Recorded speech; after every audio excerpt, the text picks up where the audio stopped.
కొత్త కార్యక్రమాన్ని ఈ రోజు ప్రారంభించబడింది. అదే కార్యక్రమం రేపు జరుగుతున్నటువంటి ఎన్నికలకి శంఖారావం అనే కార్యక్రమాన్ని ఈ రోజు ప్రారంభించాం. మీ అందరికీ శిరస్సు వంచి నమస్కరిస్తూ నా జీవితం మీకే అంకితం. ఏ ఒక్కరికి కష్టం వచ్చినా, ఏ ఒక్క కార్యకర్తకి ఇబ్బంది వచ్చినా తల తీసుకుంటాను గాని వెనకడుగు వెయ్యనని చెప్పి మీ అందరికీ తెలియజేస్తాను. మాకు తెలుగుదేశం పార్టీ తప్పితే మరో ప్రపంచం లేదు. మాకు పడుకున్నా, నిల్చున్నా, పని చేసినా, పరిగెట్టినా ఎప్పుడూ కూడా మాది పసుపు జెండా తెలుగుదేశం పార్టీనే.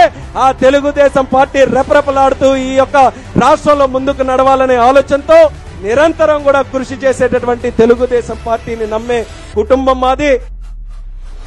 వలసల జిల్లాగా అందరూ అంటున్నారు ఈ శ్రీకాకుళం జిల్లా. చాలా కాలం అయిపోయింది.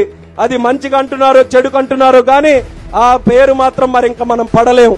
ఈసారి తెలుగుదేశం పార్టీ వచ్చిన తర్వాత అప్పుడు చంద్రబాబు నాయుడు గారు ఏ రకంగా విజన్ 2020తో హైదరాబాద్ కి శ్రీకారం చుట్టి బ్రహ్మాండంగా డెవలప్ చేశారో, శ్రీకాకుళాన్ని తలరాత మార్చే శక్తి కూడా అదే చంద్రబాబు నాయుడు గారికి ఉంది. కాబట్టి మళ్లీ ఒక ప్రత్యేకమైనటువంటి విజన్ తో శ్రీకాకుళం జిల్లా అంటే ఇక్కడ నుంచి వలసలు వెళ్లే జిల్లా కాదు, ఇతర ప్రాంతాల నుంచి వలసలు వచ్చి పని చేసుకునే జిల్లా ఈ శ్రీకాకుళం జిల్లాగా తయారు చేయాల్సిన బాధ్యత మన అందరి మీద ఉంది. వలసలు లేని ఉత్తరాంధ్రగా మా ఎజెండా పెట్టుకుని ముందలకెళ్తామని సభాముఖంగా తెలుపుతున్నా. ఉత్తరాంధ్రకు సెజ్ ఏర్పాటు చేస్తాం, పెద్ద ఎత్తున పరిశ్రమలు తీసుకొస్తాం. దాని తర్వాతనే మీ దగ్గరకు వచ్చి మళ్ళీ నేను ఓటు అడుగుతానని ఈ సభాముఖంగా ప్రజలకి నేను హామీ ఇస్తున్నా.